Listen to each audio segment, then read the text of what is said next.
para ponerle sabor a un. Bueno, como ustedes saben, hoy es un día en que ya pasamos el 24, ya tuvimos nuestras novenas, ya ahora sí, lo que nos viene es el 31, pero sin embargo vamos a tratar de tener una alimentación lo más saludable posible. Por eso vamos a saludar a la doctora Dayana Castillo. Ella es nutricionista y dietista y además de todo ha estado aquí en el programa Salud y Algo Más en diferentes ocasiones. Así que doctora Dayana, bienvenida, muchas gracias por aceptar la invitación hoy 30 de diciembre. Caro, muchísimas gracias a ustedes por la invitación. Yo feliz de que podamos hablar de estos temas para retomar con todo el próximo año. Pues es que, Dayana, el próximo año es pasado mañana, ¿no? Y uno ya dice, bueno, el próximo año cuando sea el otro año, pero es que ya acá básicamente colgamos y mañana es el último día del año. Entonces, Dayana, ¿por qué la traemos hoy? Porque queremos que los oyentes desde ya se nos preparen para comenzar 2025 con pie derecho, pero no con esas dietas locas y ayunos locos. Dayana, ¿qué deberíamos tener en cuenta para comenzar el año con pie derecho de forma saludable? Bueno, yo creo que lo más importante, uno es alejarse de la culpa, porque ya lo que fue, fue. Lo importante ahorita es enfocarnos, es en empezar a organizarnos. Yo creo que la clave del éxito para empezar el año con toda, que es ya, es empezar a entender cómo organizamos nuestra agenda. Yo creo que a través de todos estos años que yo tengo de experiencia, lo que he visto que más genera éxito en las personas es el proceso de dos cosas muy puntuales.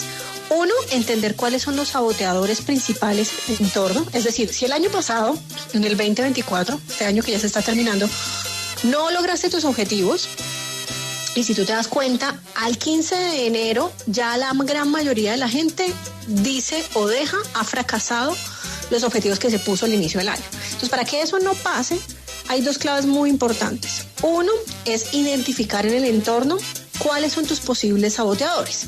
Entonces, ¿eso qué quiere decir? Entonces, ¿cuáles pueden ser? Yo no sé manejar la agenda, no sé, tengo un entorno, una familia que de pronto come muy mal y yo siempre como con ellos, tengo muy poquito tiempo. Entonces, identificar en tu entorno qué son esas cosas que son detonantes que tú no puedas llevar a cabo ese cambio de hábito nuevo que quieras incursionar. Entonces, ya sea hacer más ejercicio, tomar más agua o comer mejor.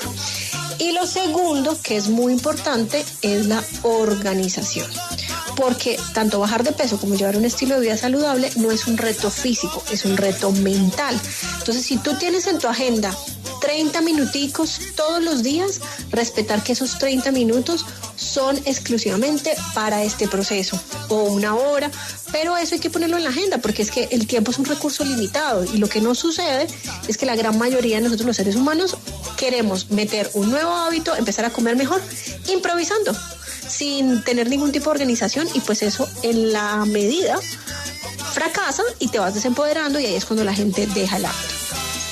Yo creo, Dayana, que además de todo, uno comienza y entonces uno ya comienza con el sacrificio, ¿no? Entonces ya comí todo el año, entonces ya mañana empiezo, y además uno casi siempre empieza los lunes, ¿no? Uno dice, bueno, yo voy a comenzar con pie derecho, pero mantenerse es bien complicado, Dayana. ¿Qué tipo de hábitos podríamos recomendarles a los oyentes, sobre todo para que no muramos en el intento de que duramos una semana sin un solo carbohidrato y ya después uno se está soñando con una papaya, con una piña, con un pan, con un croissant? Mira, yo creo que lo más importante, las recomendaciones para todo el mundo no son iguales, pero sí lo que acabas de mencionar es muy importante. Y es que si la alimentación es demasiado restrictiva, eso es fracaso seguro. Entonces la gente, ahorita empezando el 2025, lo que hace es, bueno, quitemos los carbohidratos, quitemos el arroz, quitemos el pan, y eso no es sostenible en el tiempo.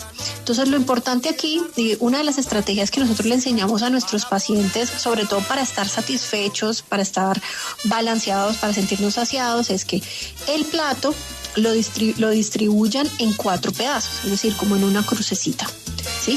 Donde 2 de esos pedacitos, que es decir, la mitad del plato, idealmente ojalá sean vegetales. ¿Por qué vegetales? Y ojalá vegetales frescos y de hojas verdes, porque los vegetales te van a aportar un montón de fibra, te van a ayudar a estar saciados, te van a ayudar a tener un balance hormonal, te van a evitar que te dé ansiedad por carbohidratos, ansiedad por dulce, ansiedad por paquetes. Entonces, que la mitad del plato por lo menos sean vegetales. Un cuarto sea la proteína, es decir, carne, pollo, pescado, huevo, y otro cuarto sea el carbohidrato. Entonces, ojalá sean carbohidratos saludables, que es decir, arroz, que sean, puede ser pasta, puede ser yuca, tubérculos, cualquier tipo de carbohidrato que nos pueda contribuir también a estar saciados. Idealmente, más o menos esa es la distribución del plato, pero por supuesto sin dejar al lado mantener el balance. Si de vez en cuando yo puedo comerme un postre y demás, pues también incluirlo, pero que haga parte del balance, que la gran mayoría o el 80% de tu alimentación sea lo más saludable posible, sin estar rigurosamente metido en un proceso de restricción. Eso es lo que va a hacer que a largo plazo esto sea exitoso en un cambio. Doctora Diana, hablemos de ese vez en cuando, porque, por ejemplo, quizás de vez en cuando para mí es una vez a la semana, quizás para otro de vez en cuando es un día sí, un día no. ¿Qué sería lo correcto?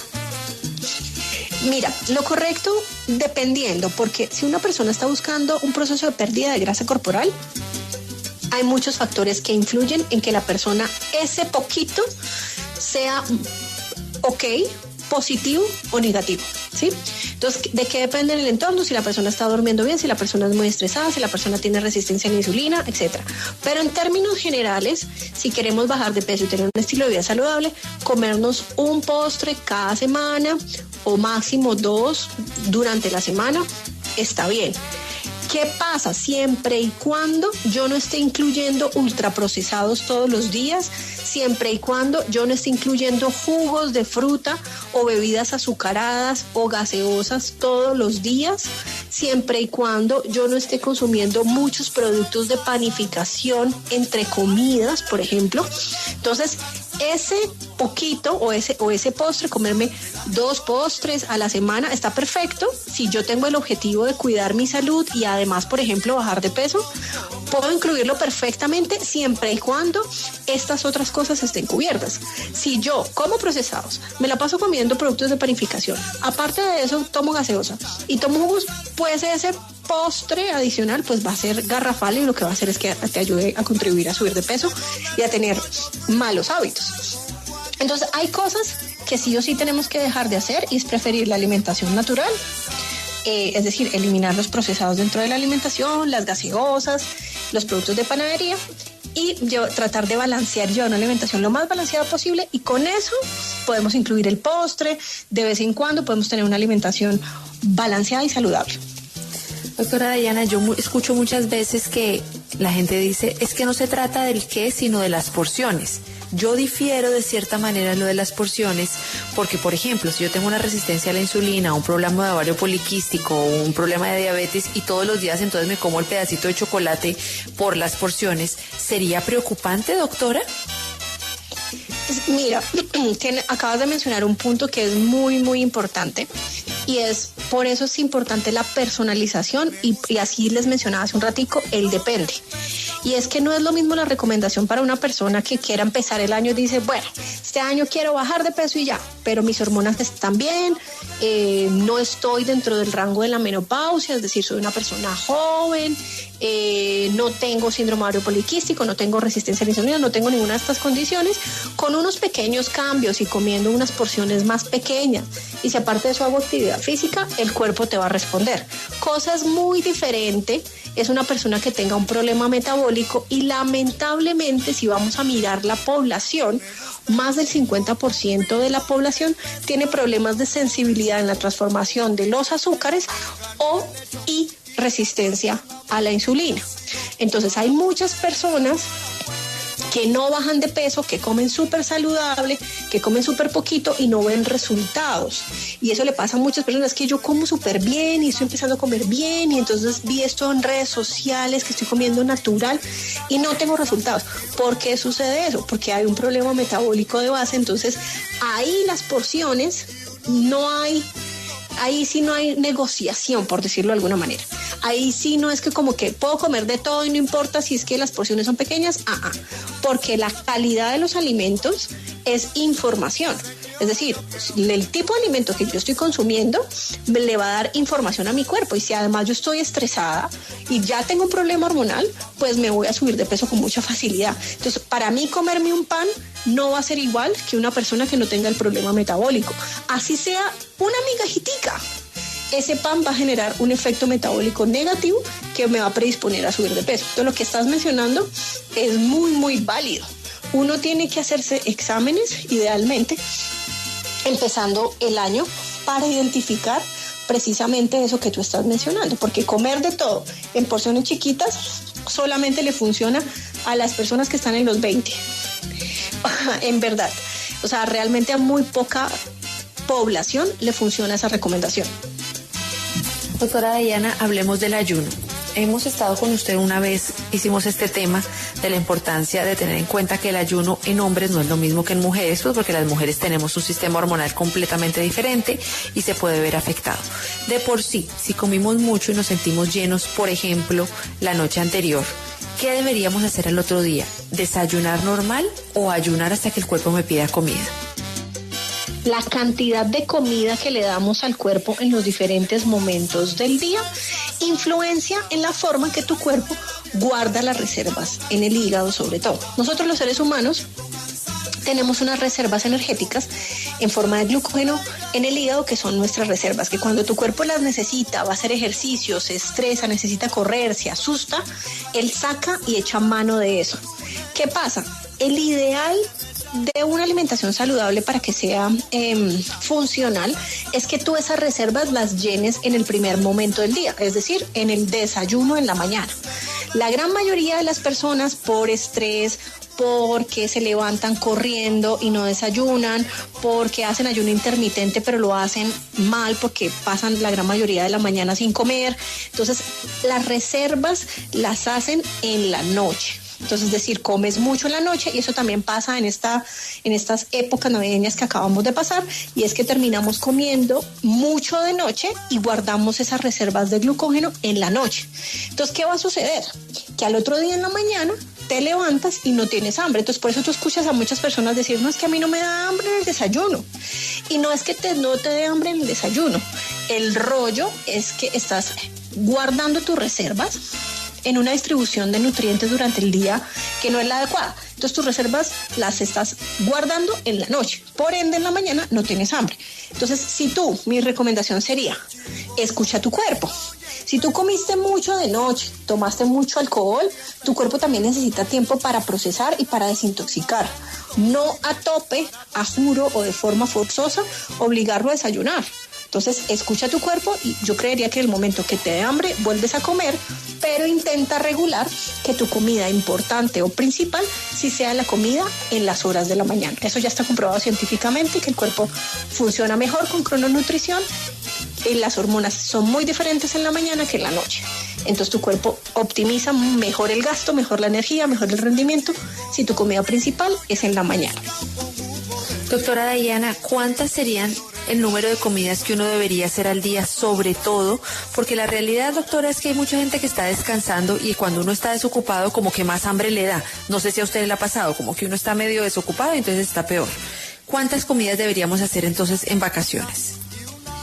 Mira, idealmente, vuelvo al tema de escuchar el organismo, idealmente comer 3 veces al día, ¿sí? Sin embargo, hay un tema muy puntual que yo soy promotora, y es que la alimentación no cumple solamente un efecto fisiológico, sino también cumple un efecto social, un efecto emocional. Y en estas épocas de ya terminar el año, nosotros nos vemos muy cercanos, digamos, a los eventos sociales, a la interacción con familiares, a compartir a través de la comida. Entonces, para estas situaciones puntuales, si tú te ves abocado a tener que comer varias veces en el día, ojalá esto no sea la regla, sino idealmente es que empieces el año comiendo 3 veces al día, pero para lo que queda del año o para los fines de semana del año que está empezando, lo ideal es que si tú tienes, por ejemplo, un evento donde vas a tener que comer más veces al día, pues disminuyes las porciones.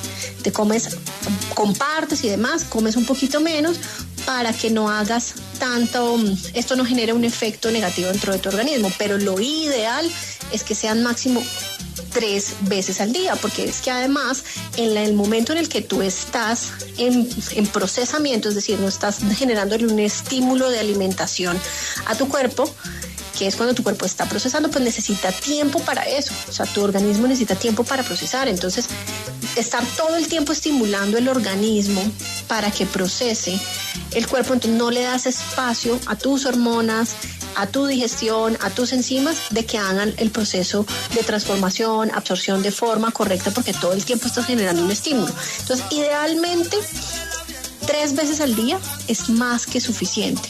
¿Hay excepciones? Sí, hay gente que necesita comer más veces al día, como personas en crecimiento, de pronto embarazadas, de pronto deportistas de alto rendimiento, pero eso no es la generalidad de la población. La generalidad de la población, nosotros, la gran mayoría de los cristianos que trabajamos y demás, deberíamos comer máximo 3 veces al día. Doctora Dayana, ¿cómo mantenernos activos si, por ejemplo, no nos gusta hacer ejercicio? Hay varias formas de mantenernos activos. Por ejemplo, hacer oficio en la casa es un ejercicio espectacular. Es un ejercicio donde tú moverte, subir, cambiar las cosas de lugar, todo eso es actividad física. Vivir quema calorías. Entonces, acá acabas de mencionar algo muy interesante, y es que la gran mayoría dice, no, es que a mí no me gusta hacer ejercicio, a mí no, pero es que ejercicio no es ir a meterte en un gimnasio. Moverte, desplazarte, pensar, todo eso quema calorías. Entonces, ¿qué es lo ideal de que tú hagas? Que tú subas escaleras. Si tienes la oportunidad, vives en un edificio, no utilizar el ascensor. Trata de subir por las escaleras. Después de comer, trata de darle una vuelta a la manzana que apoye tu proceso de digestión. No utilizar el carro para todo.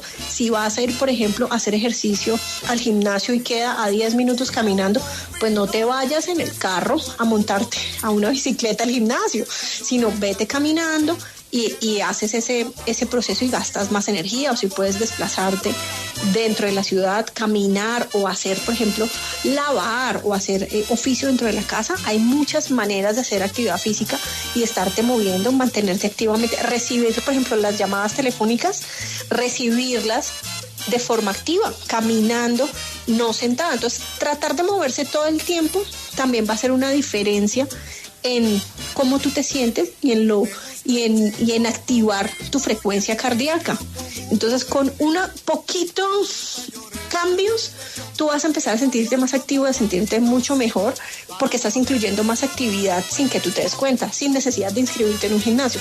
Entonces, yo diría que si no tienes la oportunidad de ir a un gimnasio, haciendo oficio, moverte, cargando las bolsas del mercado, mejor dicho, intentando mantenerte activo dentro de tus actividades diarias normales. Doctora, otra cosa que le quería preguntar es que si nos puede regalar un tip para la ansiedad, porque es que, como le decía, listo, ya se terminó el año, entonces ya comenzamos los primeros 5 días, uno se aguanta la dieta porque está como con la goma, y me imagino que uno tendrá una cantidad de reservas de grasa y de alimento todavía. Pero después, cuando ya aterrizamos en la vida real, llevamos 15, 20 días, ¿qué tip para la ansiedad nos podría regalar? Hay varios tips para la ansiedad que son muy interesantes, pero yo creo que el tip para la ansiedad más relevante que yo he venido estudiando en esta última época es dormir bien. Digamos que dormir bien te ayuda a regular per se tu ambiente hormonal, te ayuda a evitar que te den ganas de comer más carbohidratos. Entonces, el primer tip sería dormir muy bien. 2, mantenerte hidratado. Aunque la gente no lo crea, la deshidratación te da una sensación de ansiedad por carbohidratos. ¿Por qué? Esto es un efecto químico metabólico del organismo, y es que el carbono que está presente en los carbohidratos se obtiene muy difícilmente de otros alimentos, y el cuerpo te pide carbohidratos para obtener ese carbono, porque ese carbono es indispensable para el proceso de hidratación. Entonces, cuando tú estás deshidratado, implícitamente tu cuerpo también te va a empezar a pedir carbohidratos por el proceso de deshidratación. Entonces, es supremamente importante, y ahí pego lo anterior, que es dormir bien, porque cuando la gente no duerme bien, la gente se deshidrata y al otro día tiene ansiedad, tiene hambre y está deshidratada y no se siente cansada y no sabe por qué, tiene ganas de comer carbohidratos, y es por este efecto. Pero otro tip que es súper clave y súper importante es ir bajando el consumo de carbohidratos simples. ¿Cuáles son los carbohidratos simples? Los dulces, los paquetes, los productos de panadería, las galletitas, los ponquecitos, los yogurcitos ricos en azúcar. ¿Por qué? Entre más tú estimules con azúcar tu cuerpo más te va a pedir.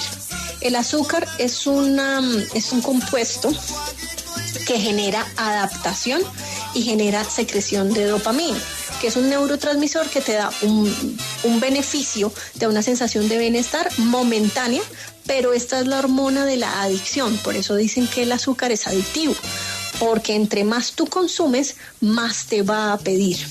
Entre menos tú consumes, tu cuerpo menos se adapta a eso. Por eso la gente que come mucho azúcar, el cuerpo le pide azúcar. La gente que come mucha cafeína, el cuerpo le pide cafeína. La gente que hace ejercicio, el cuerpo le pide ejercicio, porque el cuerpo genera adaptación a este tipo de efectos metabólicos. El ejercicio secreta otro neurotransmisor que es muy diferente al de la dopamina, que son endorfinas, que son neurotransmisores de largo alcance, y por eso el cuerpo también te lo pide. Entonces, el tip más importante es empezar a disminuir el consumo de carbohidratos dentro de la dieta. Y hay otro tip, que es, por ejemplo, consumir agua con vinagre de manzana antes de cada comida. Medio vasito de agua por una cucharadita de las chiquitas, de las de postre. En ese vaso se mezcla y inmediatamente antes de cada comida se consume esto, y esto va a mejorar la respuesta de tu cuerpo a la transformación, sobre todo de los carbohidratos, y va a hacer que te dé menos ansiedad también por dulce, por azúcares y demás. Entonces, todos estos son tips que nos pueden funcionar. Doctora, ¿qué nos recomendaría un postre que no tenga azúcar y que sea fácil de hacer en la casa? Hay un postre que a mí me gusta mucho, que es una torta que se hace con 3 ingredientes, que es muy saludable, muy rica, y aporta bajas calorías y te da esa sensación dulce. Todos los ingredientes son manzana, tienes que utilizar 3 manzanas, utilizas 2 huevos y una taza de yogur griego, no es más. Mezclas esas 3 cosas, lo puedes poner en un recipiente para hornear, o lo puedes poner en una air fryer, o incluso lo puedes poner en cocción normal, a cocción lenta, y lo tapas muy bien. En las 3 funcionan muy bien, tienes que ir vigilando, y esto se va a ir condensando, esta mezcla, hasta formar como una tortica, y te queda como una tortica de manzana. Entonces es saludable, es rico, te sabe a dulce, es un postre delicioso, y lo puedes acompañar, por ejemplo, con chocolate alto en cacao, que sea endulzado con stevia, o con monk fruit, y es súper saludable y sin azúcar. Los azúcares que vas a tener son los azúcares de la manzana, pero también vas a tener la fibra, la pectina y algunos nutrientes también del yogur, como la proteína. Entonces va a ser súper saludable. Pues doctora Dayana, le quiero agradecer muchísimo por habernos regalado este tiempo, sobre todo usted en vacaciones, me imagino, y nosotros aquí entrevistándola. Doctora, cuénteme o cuéntele a los oyentes en dónde la pueden conseguir, dónde consiguen su libro y dónde la pueden seguir. Bueno, a mí me pueden conseguir en Nutrarte, que es el centro de nutrición en el que trabajamos, pero en redes sociales me encuentran como DC, mis iniciales, D de casa, nutrición, en todas las redes sociales.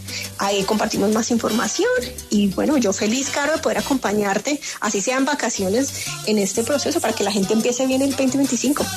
Muchísimas gracias, doctora Dayana. Que tenga un feliz año. Vamos a que